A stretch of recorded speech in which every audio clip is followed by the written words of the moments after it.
Praise ye Yahweh, sing unto Yahweh. So praising Yahweh, singing to him, right? A new song. And his praise in the congregation of saints, Israelite. Let Israel rejoice in him that made him. Let the children of the remembered ones, to Zion one, be joyful in their king.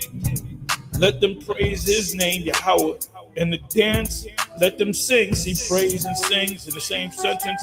Sing praises unto him with the timbrel and the harp. For Yahweh taketh pleasure in his people, the Israelites. He will beautify the meek, we the meek, with salvation. He's going to save us, the elect. Salvation means to be saved from impending danger, right? Delivered from impending danger. Let the saints be joyful in glory. Let them sing or praise.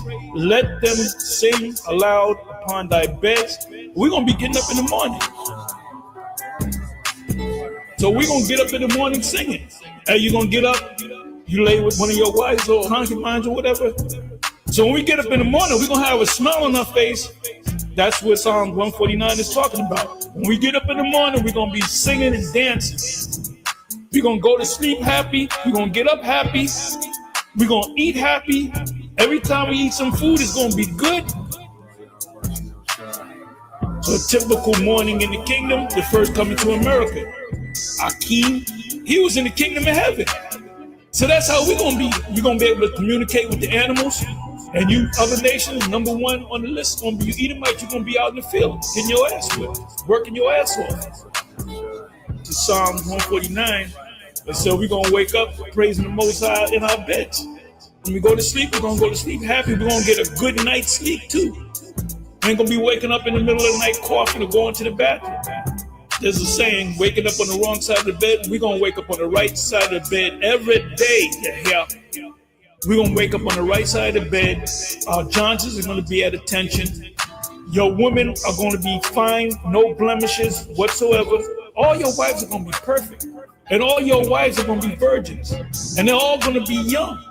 And none of them are going to commit adultery with you.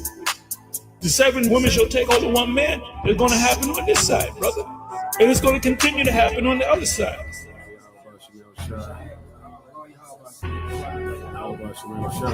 Hey, the scripture said we're going to raise his name in the dance, right?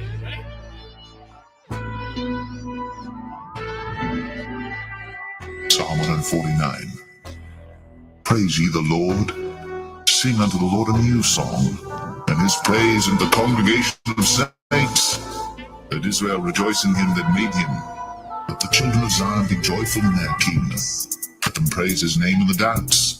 Let them sing praises unto him with the timbrel and harp. The Lord taketh pleasure in his people. He will beautify the meek with salvation. Let the saints be joyful in glory. Let them sing aloud upon their beds.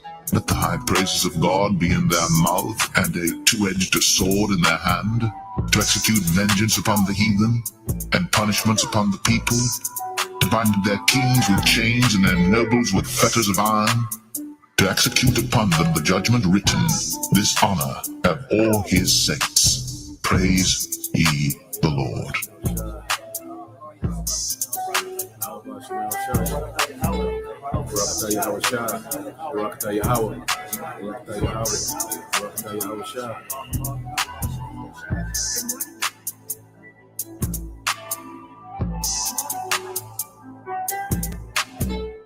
Good morning, Your Highness.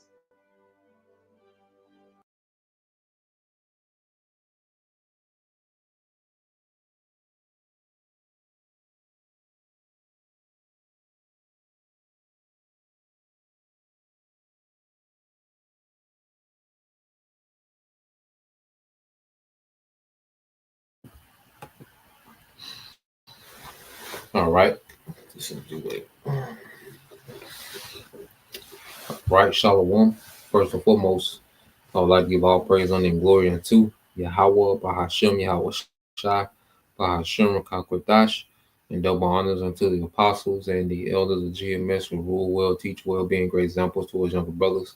And peace and blessings and salutations to the hopeful lake out there pushing his word in truth and in sincerity across the four winds in the name of Yahweh Bashem Shai, pushing to get up out of here. Shalom to the hopeful lake, the believers, the listeners who have came back to the obedience of the scriptures through faith in Yahweh Bashem Shai. All right. And what I want to get into today, is a World War III update and understanding these last few days. There's been a lot happening. A lot of misinformation. A lot of false narratives. A lot of war propaganda. All right, and we're just gonna unpack some things and get caught up to where we are now. And Lord will, this is edifying. To you brothers, all right, and you sisters tuned in. Now, I want to get a couple precepts just to lay the foundation, and then some videos we're going to get into. Now, when you go here, this is the book of Proverbs, chapter 4, verse 7. It says, wisdom is the principal thing, therefore get wisdom, and with all thy getting, get understanding.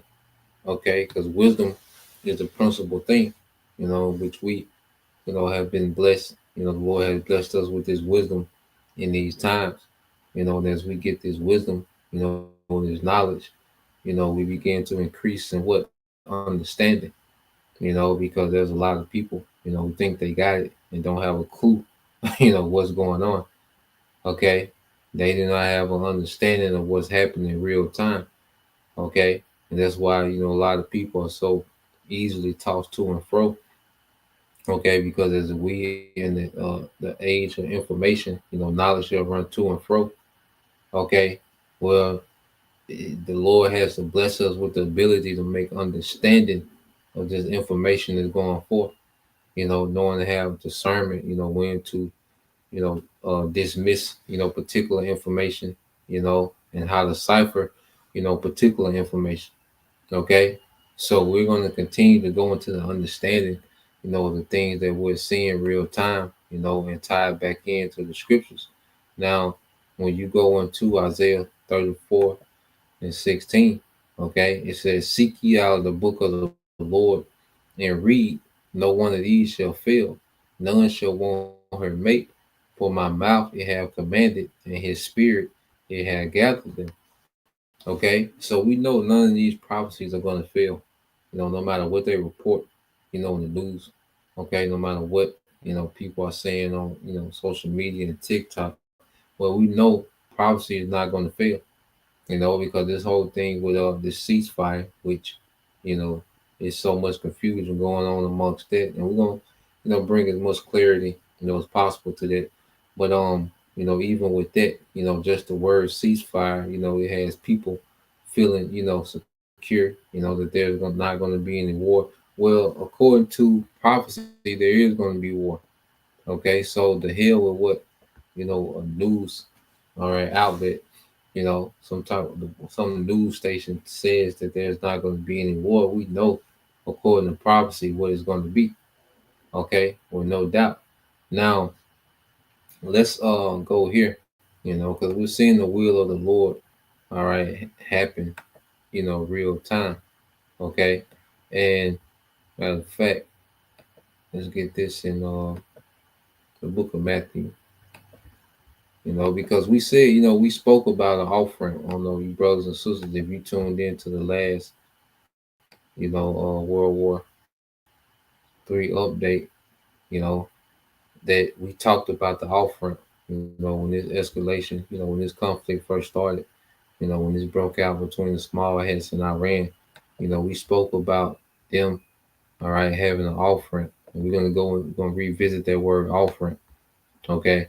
And this is what, these nations, this is what they're trying to do, mainly the small hats, all right, because they're getting pummeled, okay, and them niggas need, a timeout, okay, so they're trying to go to this off ramp, to regroup.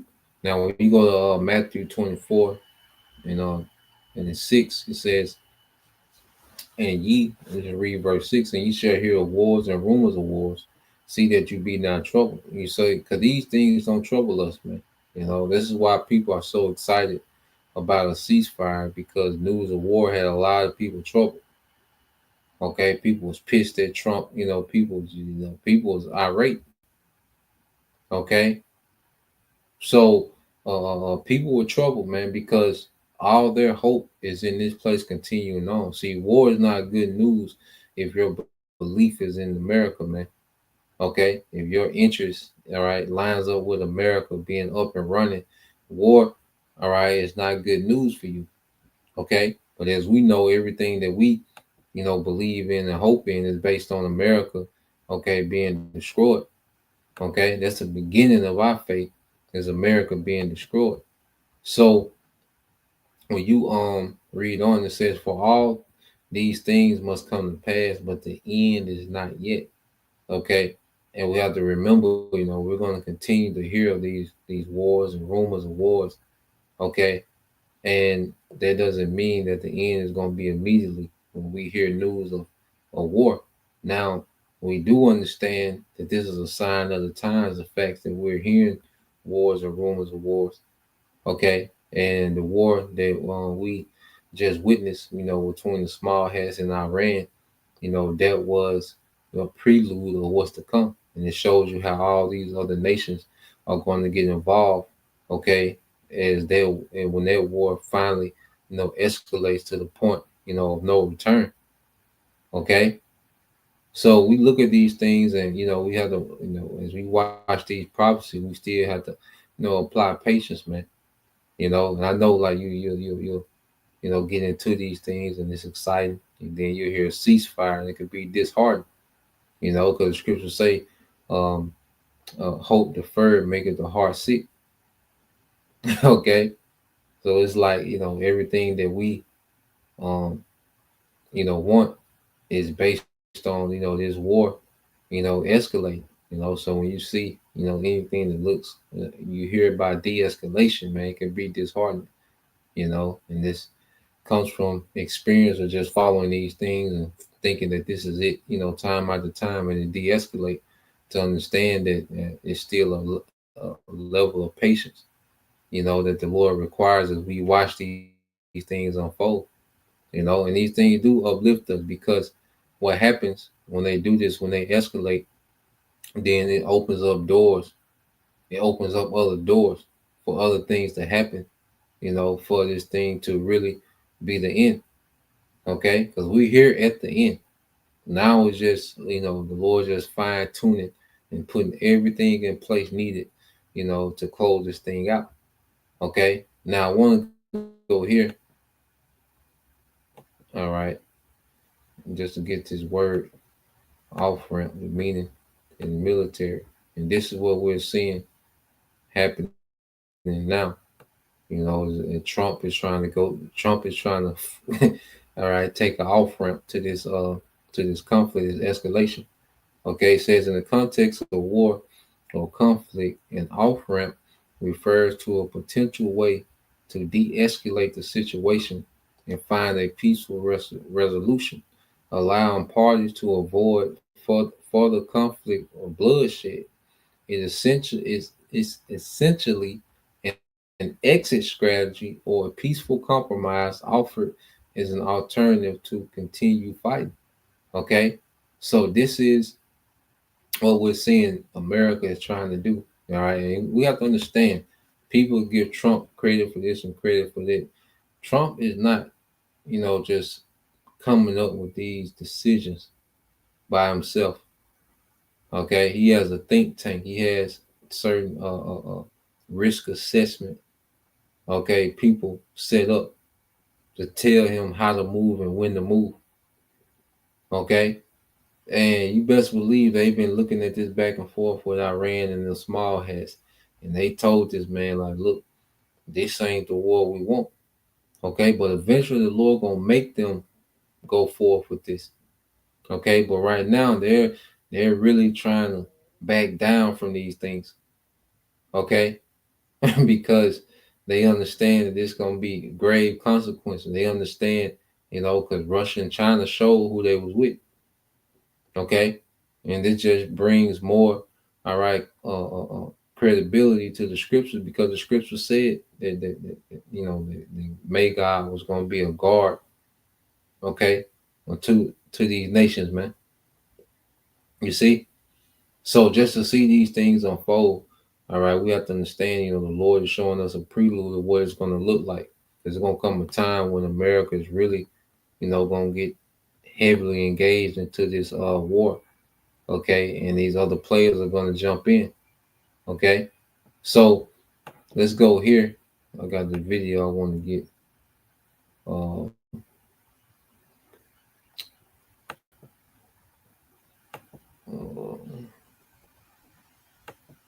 yes, so let's go here. Let's play this. And they're going to expound, because what Western media does, they take something small, okay, and they make it into something huge. Or they do the vice versa, take something huge and make it into something small, whatever works in their favor for their narrative. Now, what America is running with this narrative is just what Trump did is if he just obliterated Iran's nuclear program. Okay? That's the story that they're running with. As if, all right, what America did just came in and just obliterated the nuclear program. Now Iran, is crippled. They don't have a nuclear program anymore. So there's no sense of, the back and forth between the small hats and Iran. Like America just stepped in and just solved the problem, and it's peace now. And that's the narrative that they're running with. And it making, Trump look like this great hero. Okay. And that plays also into people trusting Trump more for this MOTB system that they're going to roll out in America, man. They're going to roll out in the earth. Okay. But they're using Trump to get the trust of you Americans for this MOTB. Okay. So this is another, another gimmick, okay, to get people, all right, to trust more, okay, in government. Okay. So let's play this. We'll commentate, as needed. Well, who could have seen this coming? Pretty much everyone who's been paying. Now, this is before the ceasefire, and then we're going to, just going back a couple of days and making sense of things that we've seen, the things that we've heard. So this is before the so-called ceasefire. Say so-called ceasefire, Paying attention. The president launching 3 strikes against Iranian nuclear facilities. Details piling in now that most of them were empty, perhaps. Anyway, didn't stop the president from taking to the airwaves to say it was a spectacular success. Watch this. Tonight, I can report to the world that the strikes were a spectacular military success. So we've been digesting all of this. Benjamin Netanyahu coming out praising this strike, this attack. Neocons and warhawks all over media over the past number of hours saying this is absolutely spectacular, that in many ways President Trump is like Ronald Reagan. This is a Thatcher-Reagan moment. And what Donald Trump just did is not only historic, but they've just protected the entire earth. Donald Trump just prevented World War III by using the United States military to stop it. What does Russia do in all of this? Who President Putin issued a warning.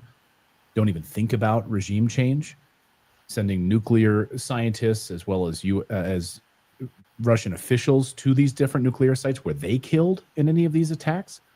To analyze all of this, we want to bring in former UN Weapons Inspector Scott Ritter, who knows more about this than just about anybody. Scott, good to see you. Now that you've had a number of hours to digest this craziness, where do we stand with where do we stand with, first of all, the assessment of these attacks? What do you make of that? Well, I mean, all I could think of in as the information came in, do you remember that old Wendy's commercial from the 1980s maybe, or 1990s? The old lady, where's the beef? Where's the beef? Old ladies. Yeah. And that's all I could. I'm going, wait a minute, Mr. President, you took the most sophisticated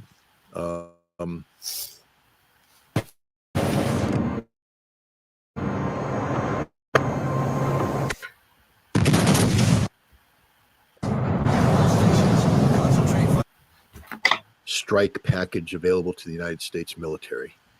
And you flew American troops into harm's way to bomb two facilities that were already bombed twice by the Israelis, and anything of value that could be salvaged would have been removed. And to bomb another facility that the Iranians have been led to believe you were going to bomb for 9 days now. So therefore, there was nothing in there. Why did you bomb 3 empty facilities, Mr. President? Why? And that's the question, everybody. This is a grand act of theater. This is the theater of the absurd.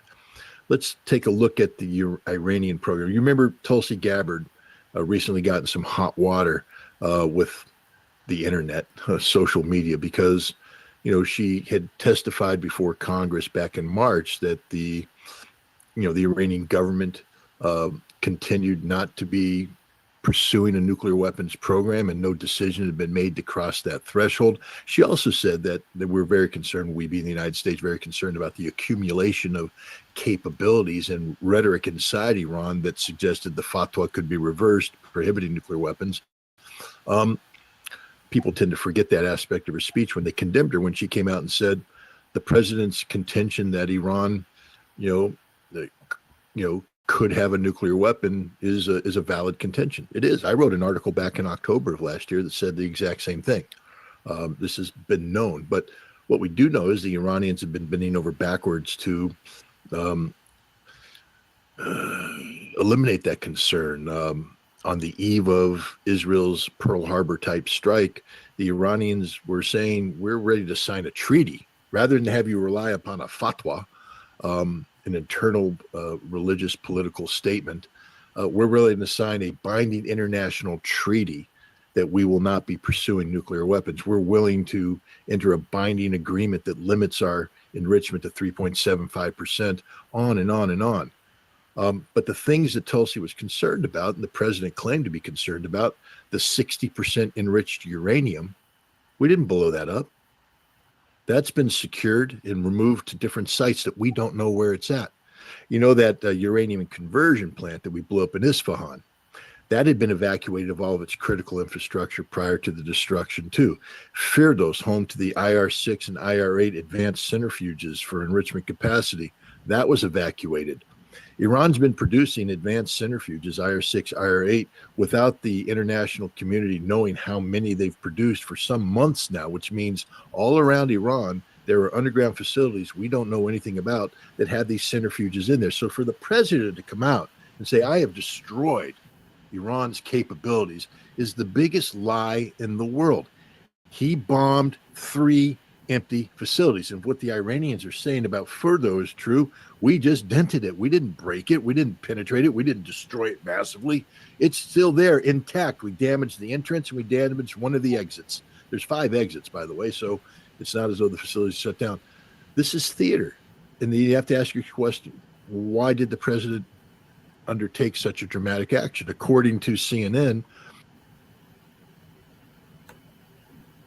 So, nigga lying, man. All right. Just to be blunt. Okay. And they get on, CNN and these, major news networks of the West, they just push this propaganda, as if they just devastated Iran. You got people on TikTok going crazy, rallying behind Trump, the military, making videos, these little young niggas, and you got young Eve in the military, as if America just went over there with great triumph. Okay.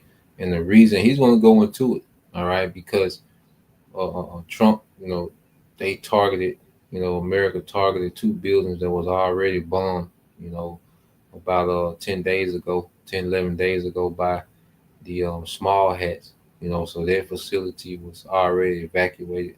And then Fordo, which they've been telegraphing, they've been running, everybody knows about Fordo, so if us in America, all right, the common people in America know about Fordo being the main, underground nuclear facility of Iran. You think Iran is going to leave, all that, high tech, equipment that they use, or centrifuge that they use to produce uranium. They're gonna leave it there.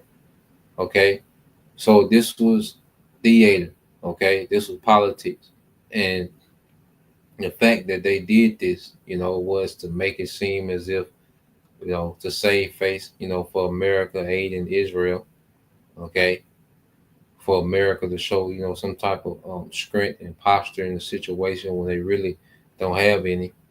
Okay, and it was a sign to Iran that look, America really not trying to escalate. They talk to each other through these strikes.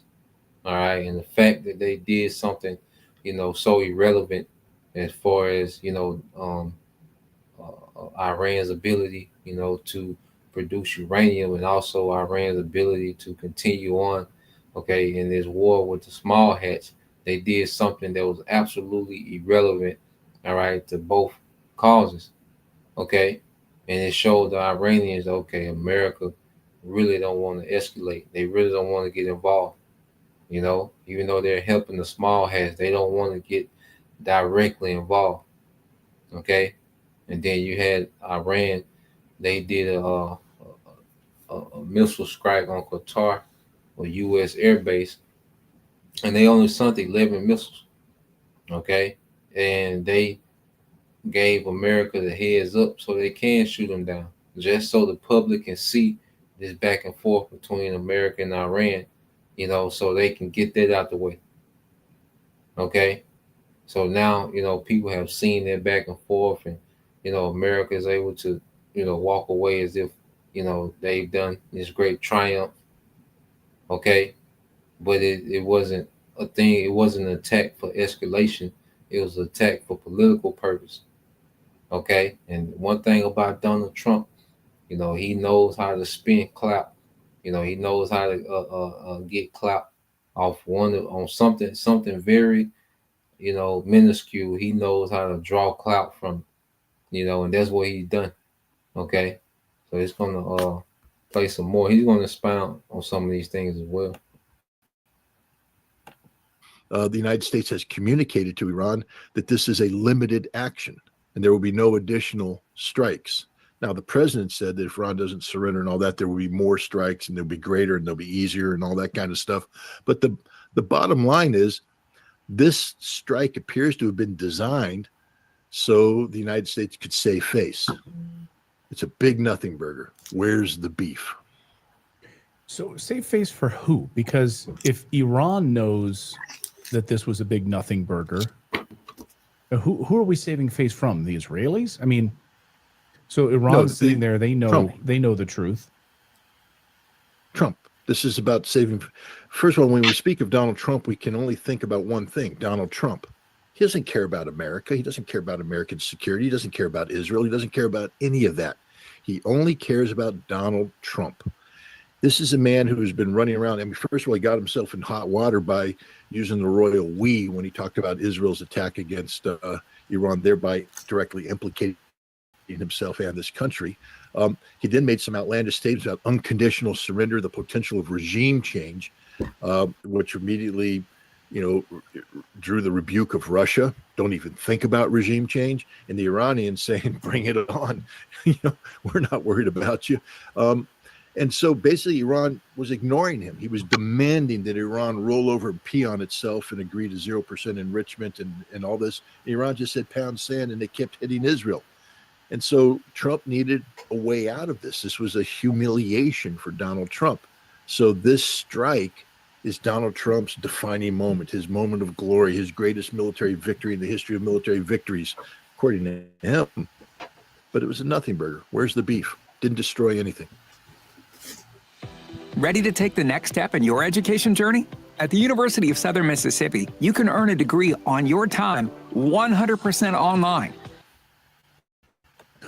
It's a great point. Now, what about the rest of where do things stand, do you believe, with their nuclear enrichment? I mean, it seems like from Tulsi Gabbard's comments, the IAEA, even Russia's own Vladimir Putin yesterday or 2 days ago, sending a message saying, I've told Israel repeatedly that Iran has no nuclear weapons and they have no intentions of creating nuclear weapons. So I guess I'm just so confused. I don't understand. What are we bombing then? What are we trying to bomb? If there are no nuclear weapons and they don't intend to do that, what are we doing? And what's left?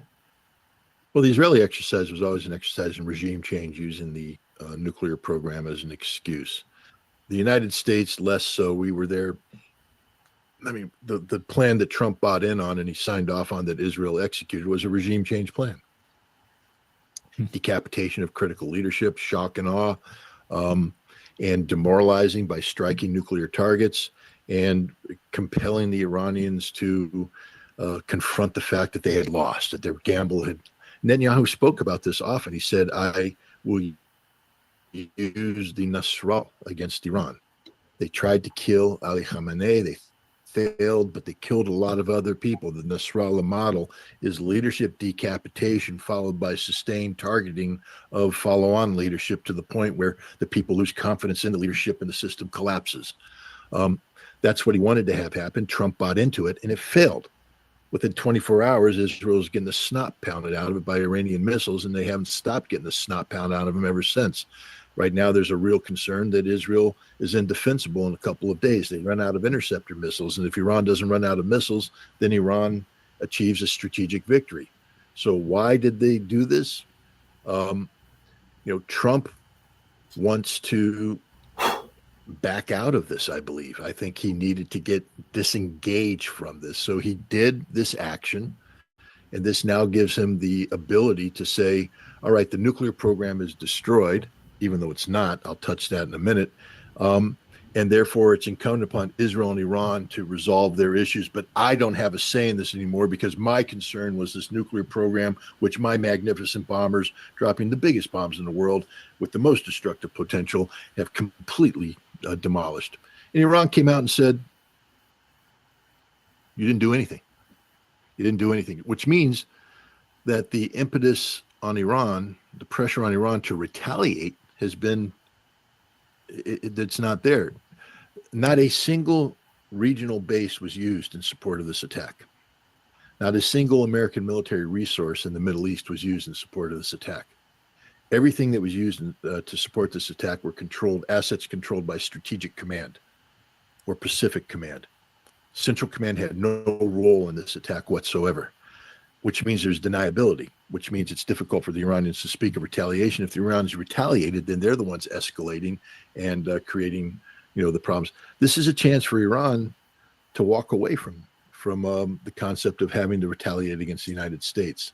Where do you see the escalation ladder going from here? So if Iran sits back, does not touch American bases, but continues to bomb the hell out of Israel, if you watch Fox News, if you watch any of the legacy media, they're telling us that most of their ballistic missiles are now destroyed. Their ability to attack Israel is vastly incapacitated. Israel is just days away from virtually ending this thing, and that Iran is basically, inept at this point, and cannot hit Israel. So what's your assessment? Is that a total lie? I don't know. What have you seen, Clayton?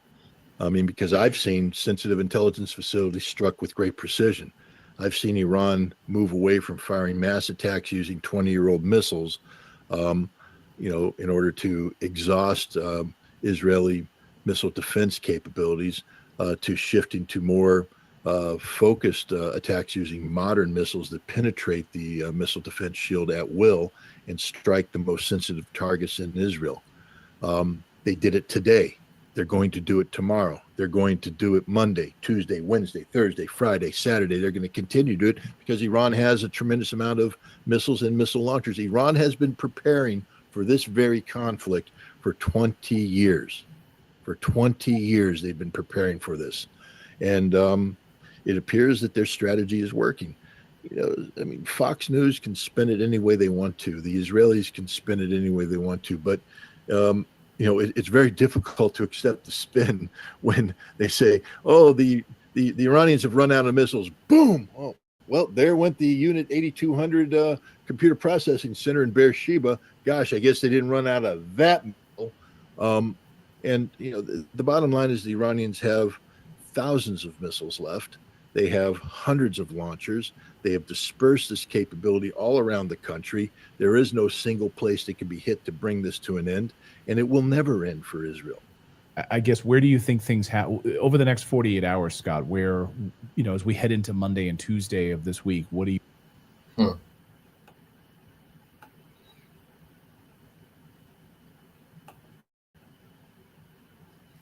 So yeah, just to go into it, as he was saying, all right. First of all, they'll say that the attack by America, as he called it, was a nothing burger.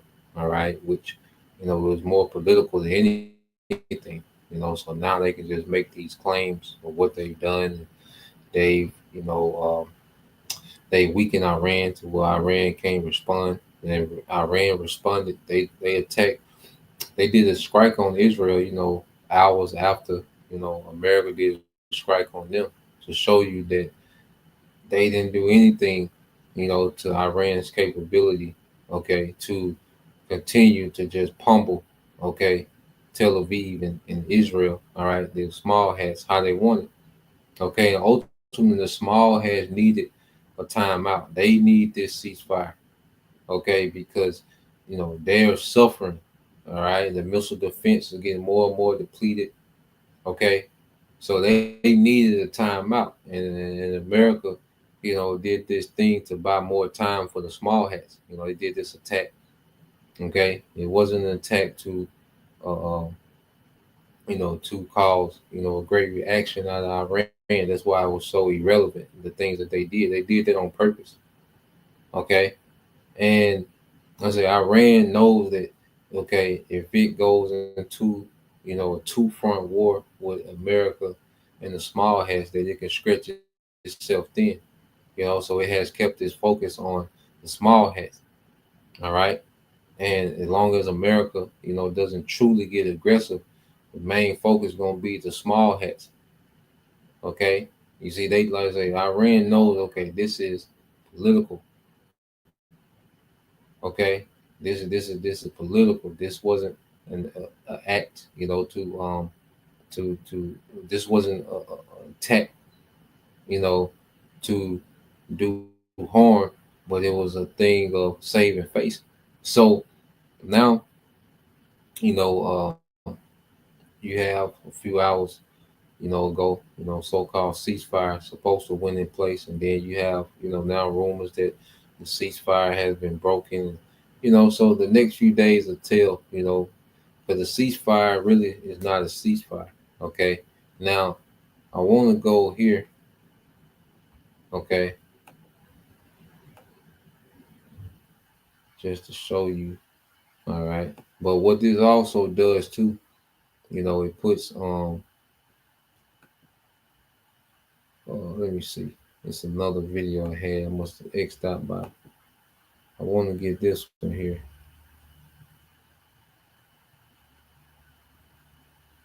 You know,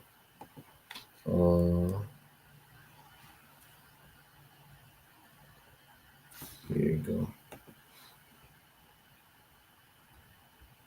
So you don't see a full out, you don't see a full out blown war between America and,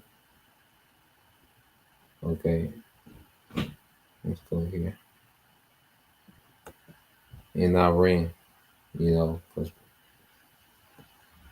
let's go here. Yeah, I had to pull it up earlier, so luckily let me pull it back up. And he's going to go into what people are calling, ceasefire. People are just, praising Donald Trump like, oh, Trump went over there and called them to ceasefire. He broke it up, But we're gonna get into that. So let's go here.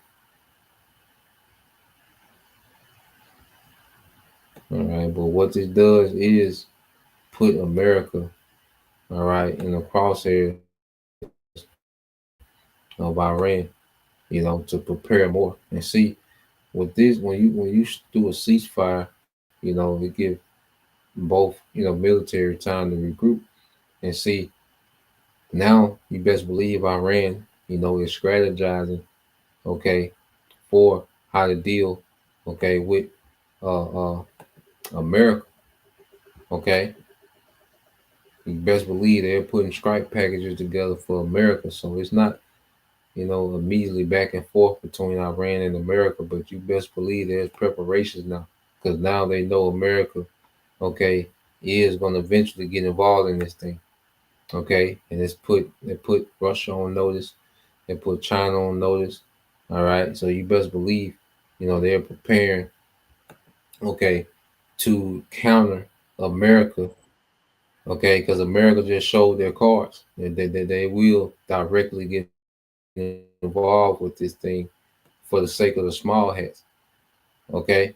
So you best believe, that's been noted amongst the allies of Iran, which mainly is China, okay, Russia, okay, even Pakistan, North Korea, okay.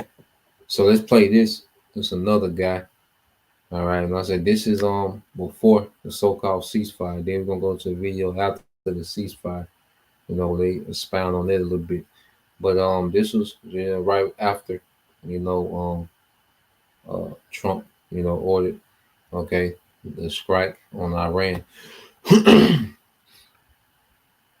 Our first guest is retired U.S. Army Colonel, author, and defense and foreign policy consultant, Colonel Douglas McGregor. Colonel, if they'd consulted you before last night, what would your advice have been to them? Well, it wouldn't have been a strike, and we would not now be at war with Iran. And I think the most important thing for your audience to understand is something that most Americans don't understand, George. The United States is now at war with Iran as Israel's critical and ultimately only real ally. It's very important to understand that, because this is something that Israel, its lobby, and ultimately its agents in the United States have tried to bring on for 30 years. They've now achieved it, which explains why Mr. Netanyahu last night was almost giddy in his response. He knows that he's finally got what he wants, because this war is going to expand. It's going to take time.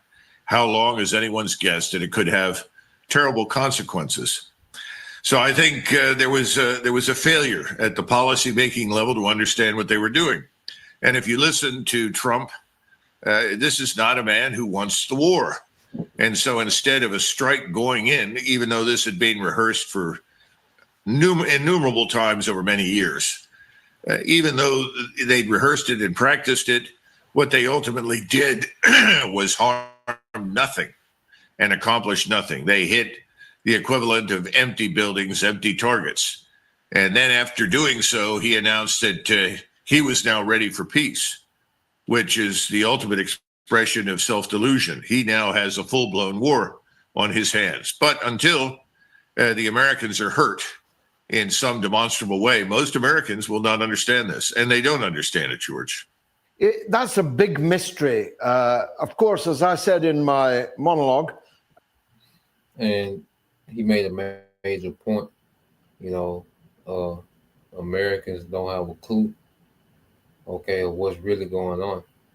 A lot of Americans, they take this thing as a joke, something to make a video about on social media, but they have no clue, all right, the door, all right, that America has just walked into, okay? And it's not, we're not going to see the direct back and forth between, Iran and America just yet, but it's to come, okay? This is the beginning, okay, of the war that's going to turn America to a desert, okay? And like he said, until Americans are hurt, all right, they're not going to understand what's really happening, okay? As long as they have their daily convenience, they don't care about the decisions being made abroad, okay? But the decisions that's being made over there, okay, in the Middle East, okay, or Western Asia, you see, there's going to be grave consequences for the American population soon, okay? One of these days is going to be grave consequences, okay? Economy collapse all the way up into the time of this place being nuked, man. Okay, see, people don't look at this conflict and see that the the end game is America being nuked. Matter of fact, the brother got this precept. All right, and if a brother could post that in is that Proverbs 14 and 12. Okay, and then the simple believe every word. This is Jeremiah 49 and 20. This from the brother Hebrew Israelite men endure to the end. It says, therefore hear the counsel of the Lord that he have taken against Edom. And see, and that's the beautiful thing about being in the spirit, to understand these things that the Lord and his counsel, which you go into the Lord's counsel, it can be explained in prophecy. Understanding prophecy is an understanding of the Lord's counsel. This is what, the heavens have declared to happen in the earth, when you read prophecy, man. Okay, so as we hear the counsel of the Lord, he's against Edom. Okay, which is this whole system. This is an Edomite system that runs the earth. So this whole system the Lord is against. Okay, and this war is going to tear this system apart. Okay, and Yahweh Shai is coming to finish it off with the chariots, man. Okay, said that he have taken against Edom and his purposes that he have purpose against the inhabitants of Teman, surely the least of the flock. Okay, surely the least of the flock. Okay, where we go?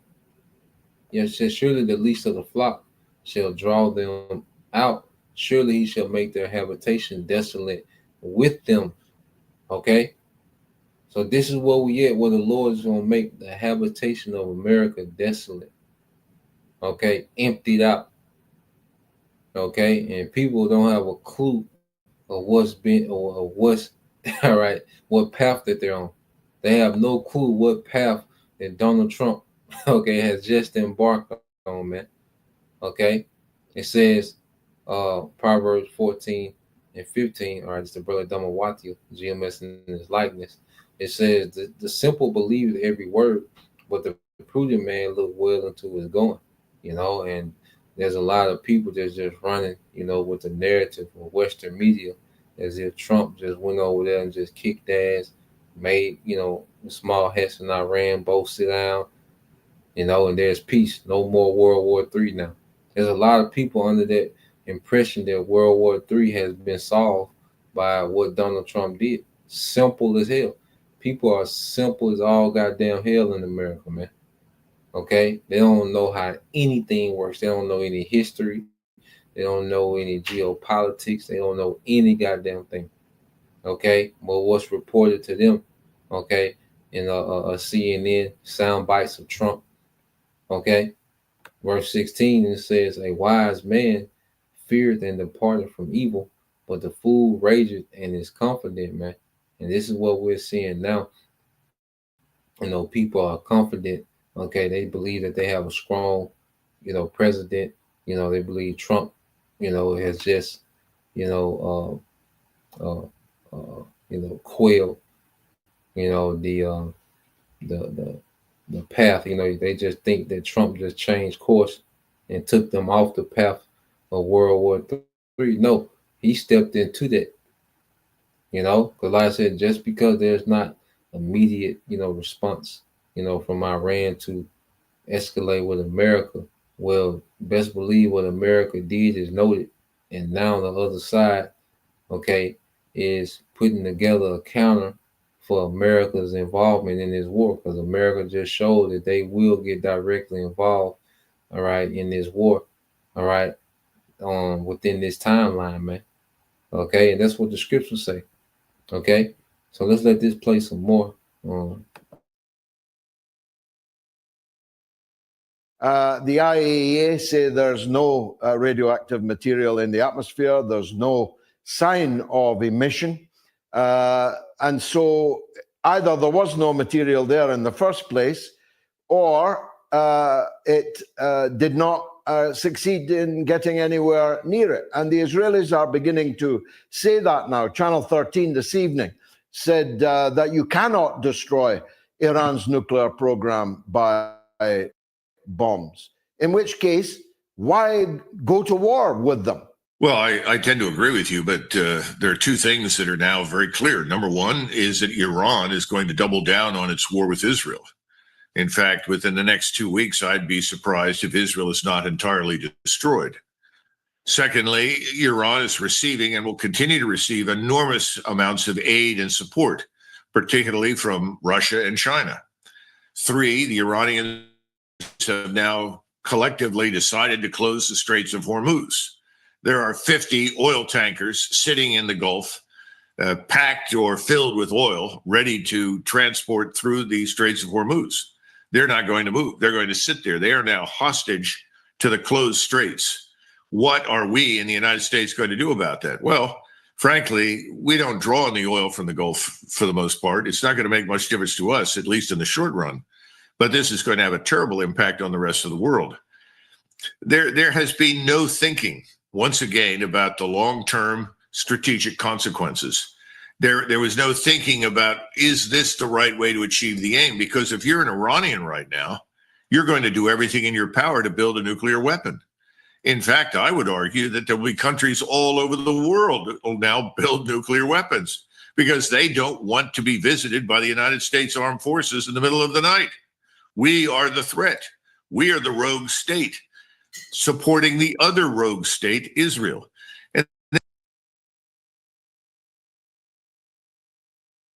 So he said, look, he made a good point that now this is going to make, nations that don't have nuclear weapons, to get nukes, because that's the only deterrence, okay, from America is nations that have, the bomb, as they say. Okay, America hasn't invaded any nation that has the bomb. Okay, North Korea, all right, Pakistan, these nations have the bomb. So it's like when you don't have the bomb, okay, they play with you out here. Okay, so now this is pushing the world, all right, towards obtaining nuclear weapons. Nations that don't have them to obtain nuclear weapons, man. Which all this plays into the prophecy, man. That's why we gotta stick to the prophecy, man. Damn all these different reports. And so I say it's a lot of misinformation. Stick to the things that complement prophecy, man. So you can see more nuclear, weapons being acquired by different nations, man. Okay, and then another thing, America and Israel is being isolated as these rogue states. They're just doing what they want to do. Trump, he's not even, what he did, he was supposed to go through Congress, man. Showing you that he's moving like a king, showing you that there's a Caesar coming back, an ancient Caesar, all right, that's back in office, man. Because he's moving, all right, like a king. He's not moving as a president. Okay, and showing you that the government is fully corrupted because there's no uproar for what he did and how he moved. So let's let this play some more. And then finally, no mention is being made in this country in any way, shape, or form of what's happening in Gaza. There's a complete failure to understand that Gaza is the catalyst for the larger war that's now going to begin against Israel. Every Muslim country is going to come on board against Israel, along with Russia, along with China. I'd be surprised if Mr. Putin doesn't make it very clear to Mr. Netanyahu that if he contemplates using a nuclear weapon, he needs to understand something. If you do this, if you use a nuclear weapon against Iran or anyone in the Middle East, we will use a nuclear weapon against you. I'd be very surprised if he has not already said that. We don't understand what we've walked into because we're not informed. We still think this is 1991. Listen to the rhetoric. I'm ready for peace now. We've made our point. We hope the Iranians understand us and will make peace. Have you lost your mind?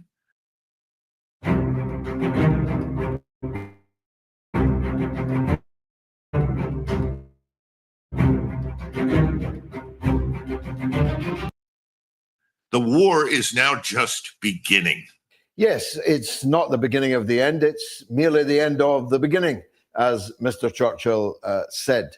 Now, the impact of all this on Donald Trump's popularity. All the hypocrites are coming out. Nancy Pelosi is denouncing this lawless act of brigandry. All the Democrat hypocrites who would have done exactly the same thing. Of course, they represent nearly half of the American people. And therefore, how many of Trump's voters now desert him is going to be a huge factor in the midterms, isn't it? Its impact on MAGA is surely going to be significant, because this is a total about face for the Donald Trump that people thought they were electing. This is the man who denounced the Iraq War, who denounced Obama, accused him of being ready to go to war with Iran in order to win an election. This is the Tulsi Gabbard who said just weeks ago that in terms there was no case for this kind of an action. When people do an about face like that, they must lose a part of their base. How do you quantify that, Colonel? Well, the desertions from so-called MAGA have already begun, because MAGA turns out to have been a myth. Let's be frank, it was never real. People voted for something that was never real. You've got to go back to the Republican National Convention. And during the Republican National Convention, there was a giant Israeli flag on the wall. And there was a placard above the flag that said, Israel first. And then a gentleman walked out to the podium, ostensibly representing the Israel lobby, and tried to lead cheers for Israel first. Well, the response was tepid, to say the least. But the people that voted for Donald Trump didn't understand what they were listening to. The signal was unambiguous and clear. You were voting for Israel first. And that's what you got for a cabinet. That's what you got for a government. Now, as you point out, that applied equally to the other side, regardless of what the other side says. We have a government in Washington that is corrupt to its core. It's corrupt, it's ineffective, it's incompetent. And that's what we are now going to discover in the days and weeks and months ahead. The whole place is going to come apart, because this war is going to expand. The family dictatorships that controlled the Arabian side of the Persian Gulf are not going to survive this. The Saudis are at high risk. Why are they at high risk? Why is King Abdullah in Jordan at high risk? Because there are hundreds of millions of Muslim Arabs that are saying this is unacceptable. This must stop. And you're going to see new governments come online. We are going to lose everything as a result of this overseas. We are inevitably going to be driven out of the Middle East, the thing that everyone said we were fighting to prevent. And we're going to watch Israel be destroyed day after day after day. This, in other words, the world is going to be turned upside down. Everything that we've supposedly worked for decades will be lost. Now, in the long run, this is a damn good thing for us.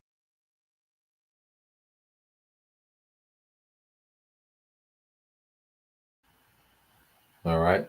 So as you can see, he went into how MAGA, was, all right, a myth, and you people, all right, what you rallied behind was a Zionist / technocrat, and Donald Trump, because he's leading you to a technocracy and he's leading you to a war, all right, on behalf, all right, of the small hats, So this is what you got, with your 47th president, was a Zionist / technocrat, in the interests of America, all right, is not on the agenda, because he just stepped into a door that leads to America becoming a desert, all right. Now let's go here, because they've been talking about, this ceasefire, well, there's a lot of confusion into what this ceasefire means, because matter of fact, let's play this. This is a guy who's into run. This guy Dr. He's from America, but he lives in Iran. Let me see. All right, so you have this guy, um, Dr. Muhammad Morandi, so he's in Tehran, so he's giving, his perspective of what's going on and dealing with the ceasefire and different things. So let's play a little bit of this. We'll jump around, get to the point. Iran, what many are saying is a symbolic attack on the U.S. airbase in Qatar. But over the last 24 hours, we saw Israeli media leaking out saying that they were seeking an end to the conflict after the U.S. airbase attack by Iran. We had an announcement of a ceasefire by Donald Trump. We had a massive missile attack on Beersheba and Tel Aviv in many surrounding areas. The scores of Israelis killed. I believe there was 11 or 13. There's conflicting reports in one missile strike alone overnight. And now the ceasefire appears to be in effect. Or please correct the record, Professor Marandi. What has been going on and how do you see this? Well, you're right. The Israeli regime was seeking a ceasefire even before Trump carried out his own aggression and his own act of war against Iran. The Israeli regime began this unprovoked war with a blitzkrieg attack and the foolish belief that they could undermine Iran, defeat Iran. And although they scored some successes in the first hour, obviously, when you carry out an act of aggression that's unprovoked, you will have successes. They murdered a lot of innocent people. They murdered senior officials and their families and their neighbors, which of course is not important for the West or the Israeli regime, as we've seen in Gaza and Lebanon. But they failed. The Iranians regrouped. They started hammering Israeli cities. They started firing drones and missiles. And till the very end, the Iranians were firing lots of drones and lots of missiles, especially during the last 2-3 hours. And before it's not a ceasefire agreement. The Iranians have said that we are halting fire, and if the Israeli regime makes any move, we will restart the conflict. So I don't know exactly what sort of technical term that would have. But the Iranians have warned the Israeli regime that if it fires at Iran, if it shoots at Iran, they'll be hit back very hard. But I think it's a failure for the regime. The United States and the Israelis have not destroyed Iran's nuclear program. Iran has many scientists. A lot of its assets are intact. We'll have to see what really happened in Fordo. And Iran has been provided an excuse not to cooperate with the IAEA like before anymore. And but most importantly, I think this shows the vulnerability of the Israeli regime. For the first time ever, they've been hammered unrelentlessly. And Netanyahu was seeking a way out. The Iranians, of course, don't want a regional war. They don't want a global economic collapse, but they wanted to humiliate the regime and humiliate Netanyahu. And I think that's exactly. Is your child struggling with a gaming addiction? Major companies behind games like Minecraft, Fortnite, and Roblox. What happened? Perhaps you can talk about the timing of this, because as of now, what Israel is saying, Israel Katz, the defense minister of Israel, is saying that Israel will strike, and how even Donald Trump is saying Israel don't strike. But at the same time, of course, there really is no ceasefire when it comes to Israel. That word seems anathema to their vocabulary with what we've seen in Gaza and Lebanon already. But talk about the timing of this. Why now? Why is it that Iran and Israel, or at least Israel and Donald Trump, are coming to this conclusion that a ceasefire is necessary? Well, Iran doesn't want to unnecessarily prolong a war and have civilians killed, because after all, this regime is murderous. And it just last night, it was just randomly bombing places in Tehran. They bombed a hospital that I would guess from where I am right now is a 1 hour walk, less than an hour probably, just a walk, an ordinary walk. You get there. It's a street that if you go, it's actually pretty straight from here, pretty straight. So they bomb hospitals. They bombed in a town in the north of Iran, a small city. They slaughtered 2 entire families and brought down the building. That's how the regime is. So Iran doesn't want to just continue the war for the sake of it. They humiliated the regime. The regime wanted a ceasefire. Iran got what it wanted. It humiliated Netanyahu. It severely weakened him, and it weakened the regime, because this is the first time that you see Israeli society fall apart, and that they cannot, they cannot just bomb like they do in Gaza, or even in 2006 when they lost the war against Hezbollah. Ordinary Israelis were doing more or less their own thing, and the fighting was being carried out in Lebanon. This is the first time that the war has been seriously brought to occupied Palestine, throughout occupied Palestine, with heavy missiles, much heavier than the sort of missiles that the Israelis have been firing at Iran. These are long-range missiles with huge payloads. So Iran humiliated the regime. It also has been provided an excellent excuse to change the nature of its relationship with the International Atomic Energy Agency. That will be very useful in the future, because the agency has shown itself to be dishonest. It has shown during this period, it has refused to condemn the United States or the Israeli regime for striking nuclear sites, and for bringing about the threat of radiation leaking and harming huge numbers of people. They are indifferent. The Europeans are indifferent. They supported it. So because of this, Iran now has new leverage. They can do things with their nuclear program without without having the International Atomic Energy Agency pleased about it. So what he's speaking on with the IAE, International Atomic Energy Agency, that's who Iran, will have to check in with, to monitor, their nuclear facilities, making sure that they're just peaceful nuclear facilities for energy. Okay, and what happens is that's why America and the small hats were able to have information on Iran and facilities, their whereabouts, their different scientists, because the IEA is supposed to be an independent agency that just monitors nations nuclear programs if they have one.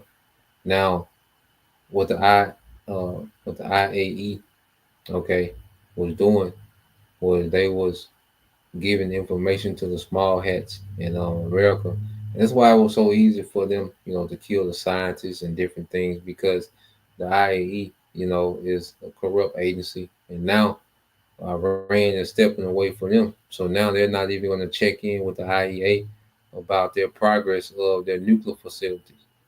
So Iran is going to go black with that. Okay. And this whole thing, see, Iran has pummeled. They've taken this opportunity these last 9 days to just pummel, all right, Tel Aviv, and destroy, all right, infrastructure, mainly military infrastructures and intelligence infrastructures of the small hats. Okay, so they, done major damage in these last, 10 days. Okay, so now with this ceasefire, which I'm gonna fast forward because it's really not a ceasefire.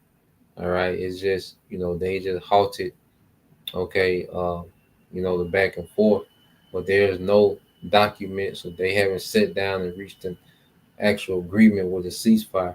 Okay, matter of fact, I want to fast forward, you want to expound on that. Let's see.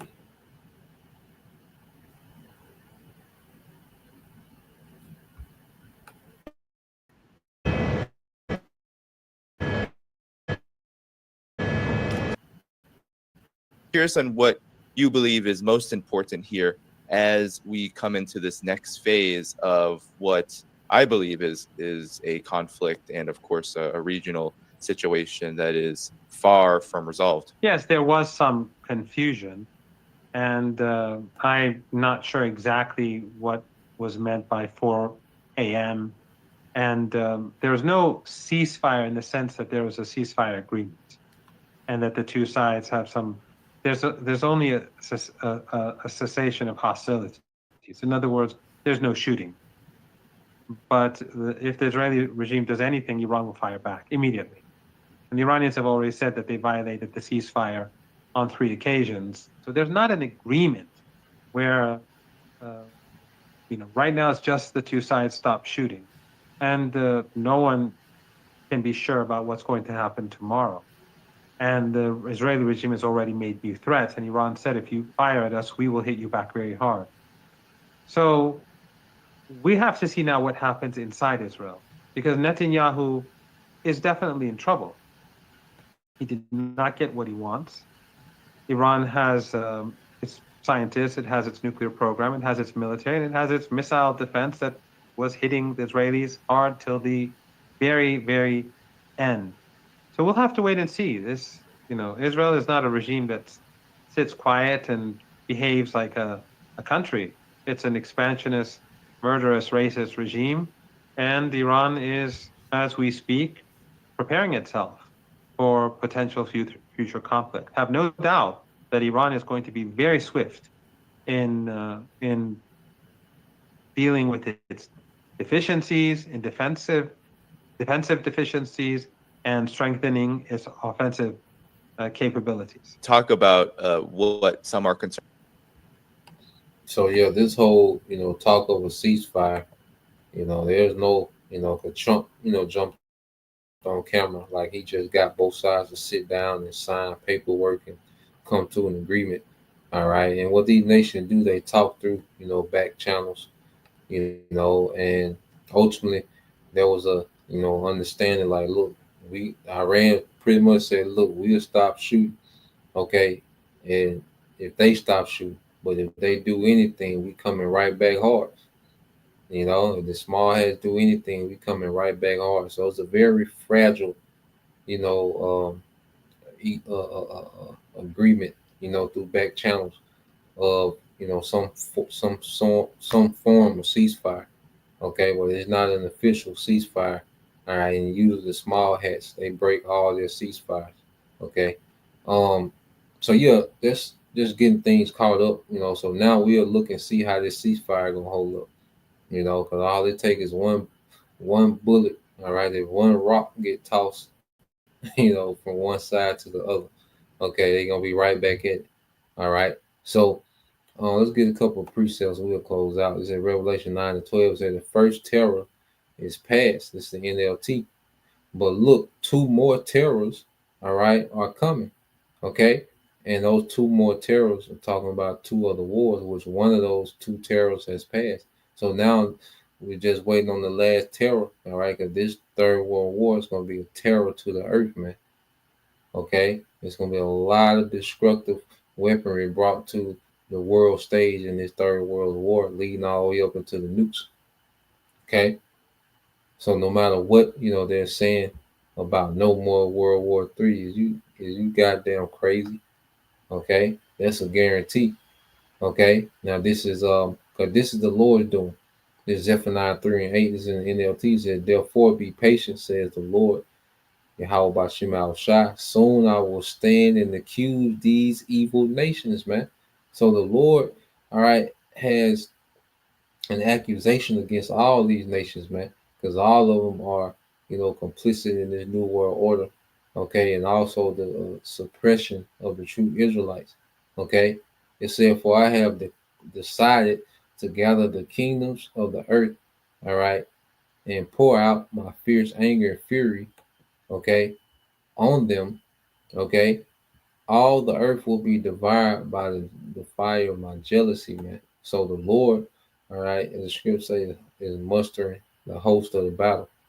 Okay, the Lord is gathering these nations into the region, because with this conflict, you're seeing nations from other regions come into, okay, what they call the Middle East, China and Russia, okay? I say North Korea, all these different nations are being sucked into this region. European nations, America, all these nations are being gathered, okay, by the will of Yahweh Bashim Shai, okay?